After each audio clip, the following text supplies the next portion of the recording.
YouTube channel में आप सभी का स्वागत है। जी हाँ फ्रेंड्स, आज हम देखेंगे कि अगर आप टीडीएस की रिटर्न फाइल करना चाहते हैं, आपने टीडीएस काटा है और उसके रिटर्न फाइल करना चाहते हैं तो आप कैसे फाइल करेंगे।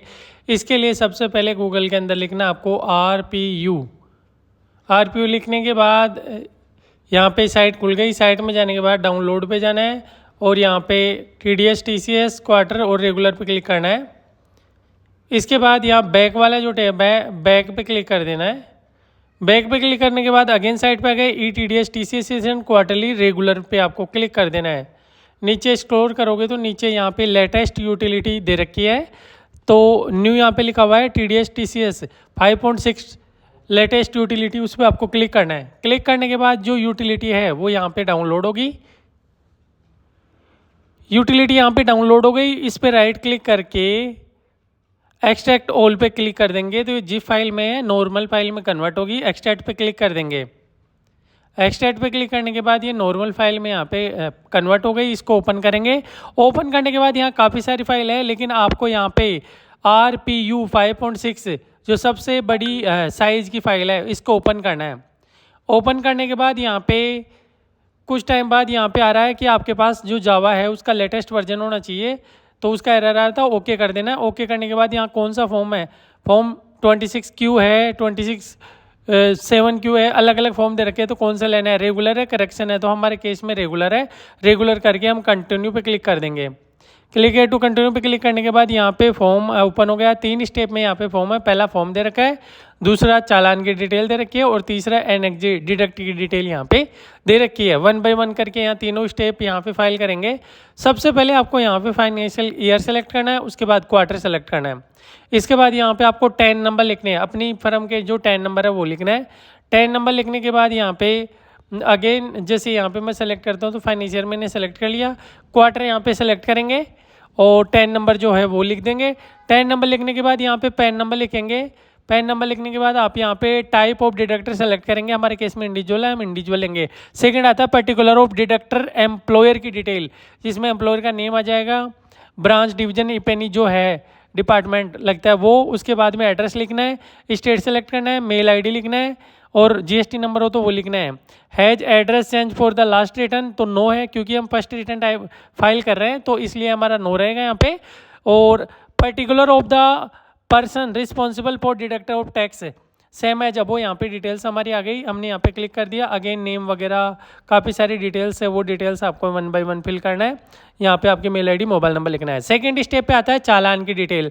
आपने कितने चालान में, एक क्वार्टर में कितने चालान में आपको जमा करवाया टैक्स TDS वो लिखना है। तो हमने केवल एक ही चालान जमा करवाए तो हम एक लिखेंगे। एक से अधिक चालान हो तो आप जितने चालान डिपॉजिट करवाए वो लिख के ओके वाले टेप पे क्लिक कर देना है। एक चालान की जो डिटेल है हम यहाँ पे फिल करेंगे। पहले TDS की जो डिटेल्स है वो लिखेंगे, भाई इस चालान में कितना TDS जमा कराए, कितना सरचार्ज जमा कराए, कितना इंटरेस्ट लेट फीस जो भी होगा। तो हमारे केस में जो TDS का अमाउंट है हम वहाँ TDS का अमाउंट लिख दिए। इसके बाद हमारा इंटरेस्ट भी है तो हम इंटरेस्ट वाले कॉलम में इंटरेस्ट का अमाउंट लिख दिए। बाकी कुछ है नहीं तो हमने यहाँ पे कुछ नहीं लिखा। इसके बाद चालान के BHR कोड लिखना है। BHR कोड लिखने के बाद आपको यहाँ पे date of which amount deposit of branch, मतलब आपको डेट लिखनी है जिस दिन आपने चालान जमा कराया वो डेट यहाँ पे लेनी है। चालान के सीरियल नंबर आपको यहाँ पे लिखना है, वो चालान में देख के आपको सीरियल नंबर यहाँ पे लिखना है। सीरियल नंबर लिखने के बाद इंटरेस्ट यहाँ पे आ गया और कौन से हेड में है तो हमारे 400 जो हेड है रेगुलर स्टेटमेंट उस वाले में लेंगे। इसके बाद थर्ड आता है एनेक्सर डिडक्टेड डिटेल, कितने लोगों को आपने TDS काटा है उनकी डिटेल आएगी। नीचे यहाँ पे इंसर्ट ये रो आ रहा है, भाई किस चालान में कितने लोगों का आपने TDS काटा, तो हमारे एक ही चालान है और एक चालान में हमने 2 लोगों का TDS काटा है तो यहाँ पे 2 कर देंगे। जिस चालान में जितने लोगों का TDS काटा वो आपको लिखना है। ओके पे क्लिक कर देना है। ओके पे क्लिक करने के बाद यहाँ पे कुछ डिटेल जो चालान की थी ऑटोमेटिकली आ गई। कुछ इन्फॉर्मेशन यहाँ पे फिल करना है, जिसमें सबसे पहले सेक्शन आपको सेलेक्ट करना है, भाई कौन से सेक्शन में आपने TDS काटा है। इसके बाद पैन ऑफ डिडक्टी, जिसका आपने TDS काटा उसके पैन नंबर लिखना है, नेम लिखना है, डेट ऑफ पेमेंट क्रेडिट आपको यहाँ सेलेक्ट करना है। इसके बाद कितने अमाउंट पे आपने TDS काटा वो टोटल अमाउंट TDS का अमाउंट वो यहाँ पे लिखना है। इसके बाद डेट ऑफ डिडक्शन, कब आपने TDS काटा उसकी डेट सेलेक्ट करनी है। इसके बाद यहाँ डिडक्टी कोड जो भी होंगे जो आप पे एप्लीकेबल वो कोड यहाँ पे सेलेक्ट करना है। ऐसे ही हम दूसरी जो डिडक्टी है जिसका हमने टीडीएस काटा है, दूसरे वाले के डिटेल्स हमने 1 बाय 1 करके यहाँ पे फिल कर दी। ऐसे जितने भी डिडक्टी है सबकी डिटेल आपको अलग अलग चालान के अगेंस्ट में फिल करना है। अगेन हम फॉर्म फर्स्ट वाले टेप पे आ गए और क्रिएट फाइल का एक ऑप्शन यहाँ पे दे रखा है, इस पर क्लिक कर दिया। एंटर करने के बाद हमारा जो एरर है वो बता रहा है कि हमने यहाँ पे क्या है डेजिग्नेशन नहीं लिखा और इसके बाद में हमने रेट भी नहीं लिखी, तो आपको यहाँ पे रेट भी लिखना है थर्ड में एनेक्सर डिटेल में। सब डिटेल लिखने के बाद क्रिएट फाइल पे क्लिक करोगे तो यहाँ पे कुछ डिटेल आ रही है जिसमें चालान इनपुट फाइल नेम आ रहा है और error upload status report file path आ रहा है। अब इसके लिए हम क्या करते हैं, इनकम टैक्स के साइट लॉगिन करते हैं। इनकम टैक्स की साइट लॉगिन करने के बाद वहाँ पे जो चालान जमा करा है टीडीएस का आपने, उसकी CSI फाइल डाउनलोड करेंगे और वो CSI फाइल यहाँ पे अपलोड करनी है। तो हम यहाँ लॉगिन करते हैं, 10 नंबर लिख के हम यहाँ पे लॉगिन कर लेंगे। 10 नंबर लिखेंगे, डिक्लेरेशन सेलेक्ट करके पासवर्ड लिखेंगे और उसके बाद जैसे आप लॉगिन कर लोगे इसके बाद ई फाइल पे जाना है। ई पे टैक्स का जो ऑप्शन है उस पर आपको क्लिक कर देना है। क्लिक करने के बाद जो आगे का प्रोसेस है वो हम यहाँ पे देखने वाले हैं। तो क्लिक करने के बाद यहाँ पे आ रहा है सेव ड्राफ्ट चालान, जनरेट चालान और पेमेंट हिस्ट्री और लास्ट में आ रहा है चालान स्टेटस इंक्वायरी CSI फाइल।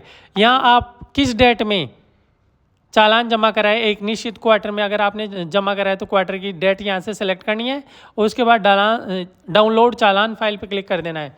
जैसे क्लिक करोगे हमारी जो CSI फाइल है चालान की वो यहाँ पे डाउनलोड हो गई। हम जो डाउनलोड हुई उस फाइल को यहाँ से ब्राउज करवाएंगे तो डाउनलोड में हमारी फाइल है और यहाँ पे CSI फाइल लिखा हुआ आ रहा है, तो ये इस पे क्लिक करके ओपन पे क्लिक कर देंगे। इसके बाद नेक्स्ट स्टेप में यहाँ पे सेकंड जो नंबर पे मांग रहा है आपको कि इसको एक लोकेशन पाथ देना है जिस पे आपको डेटा सेव करना है। तो हमने एक फोल्डर बना रखा है ऑलरेडी डाउनलोड के अंदर, उस फोल्डर में एक न्यू फोल्डर बनाएंगे और न्यू फोल्डर के अंदर यहाँ पे ओपन पे क्लिक कर देंगे फोल्डर को ओपन करने के बाद और वैलिडेट पे क्लिक करेंगे। अगर मान लो आपका डेटा बिल्कुल प्रॉपर है तो यहाँ पे फाइल वैलिडेट हो जाएगी। हमारे डेटा यहाँ पे प्रॉपरली सही है तो यहाँ पे वैलिडेट हो गया। ओके वाले टैब पे क्लिक करेंगे, अगेन ओके करेंगे। ओके करने के बाद हमारी जो फाइल है वो यहाँ पे जिसको हम अपलोड करेंगे इनकम टैक्स पोर्टल पे, वो फाइल यहाँ पे हम फोल्डर के अंदर सेव हो गई। राइट क्लिक करके आपको यहाँ पे कंप्रेस टू जिप फाइल में कन्वर्ट कर देना है और जिप फाइल इसका बना लेना है। जिप फाइल बनाने के बाद अगेन हम इनकम टैक्स पे लॉगिन करेंगे, 10 नंबर से लॉगिन करेंगे। इनकम टैक्स फॉर्म पे जाएंगे, फाइल इनकम टैक्स फॉर्म पे क्लिक कर देंगे। क्लिक करने के बाद यहाँ पे काफ़ी सारे सेक्शन वगैरह दे रखे हैं। आइटम पर पेज यहाँ हम 30 कर देते हैं और लास्ट में ऑप्शन आ रहा है deduction of tax at sources form 24Q, 26Q, 27Q, 27EQ। इस पे आपको फाइल नाउ पे क्लिक कर देना है। लेट स्टार्ट पर क्लिक कर देना है। क्लिक करने के बाद यहाँ प्लीज़ सेलेक्ट फॉर्म, पहले आपको फॉर्म सेलेक्ट करना है जिसमें अलग अलग फॉर्म है 26Q, 24Q, 27 और ये other salary, other than salary और भी काफ़ी दे रखे, तो हमारे केस में अदर देन सैलरी हम सेलेक्ट कर लेंगे। फाइनेंशियल ईयर यहाँ पे हम सेलेक्ट करेंगे तो 24-25 के अगेंस्ट में हमने टीडीएस की रिटर्न फाइल कर रहे हैं क्वार्टर 4 में।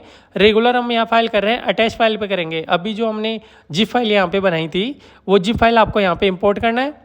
इंपोर्ट करने के बाद नीचे ऑप्शन दे रखा है प्रोसीड टू ई वेरीफाई, इस पर आपको क्लिक कर देना है। क्लिक करने के बाद are you want to proceed to verify, तो ओके वाले टैब पे क्लिक करना है। इसके बाद यहाँ हम आधार कार्ड में जो नंबर है उससे वेरीफाई करेंगे, और भी काफ़ी ऑप्शन है उससे आप वेरीफाई कर सकते हैं। क्लिक करके कंटिन्यू वाले टैब पे क्लिक कर देंगे। इसके बाद डिक्लेरेशन सेलेक्ट कर लेंगे, जनरेट आधार OTP वाले टैब पे क्लिक करेंगे। क्लिक करके are you sure want to submit TDS TCS form yes कर देंगे। यस करने के बाद सबमिटेड सक्सेसफुली आ गया, तो हमारी जो TDS की रिटर्न है वो यहाँ पे फाइल हो गई। गो टू डैशबोर्ड पे जाना है। इसके बाद ई फाइल पे जाने के बाद file income tax form view filed form पे जाना है और यहाँ हम 24-25 पे क्लिक करेंगे तो हमारा 26Q जो फॉर्म है वो यहाँ पे आ गया है, जिसकी डेट आ गई और ये RRR नंबर आ गए। डाउनलोड वाले टैब पे क्लिक करके डाउनलोड कर लेना है। तो इस प्रकार से यहाँ पे हमारे जो फॉर्म 26Q है वो यहाँ डाउनलोड हो गया। डाउनलोड होने के बाद आप देख सकते हैं कि इसमें पूरी जो इन्फॉर्मेशन है वो डेट आ गई, आज की डेट आ गई, RRR नंबर आ गए, एक्नॉलेजमेंट नंबर आ गया, नेम आ गया। तो इस प्रकार से आप अपनी TDS की रिटर्न फाइल कर सकते हैं। कैसा लगा वीडियो अच्छा लगा तो लाइक करें, चैनल को सब्सक्राइब करें। Thank you for watching, bye bye.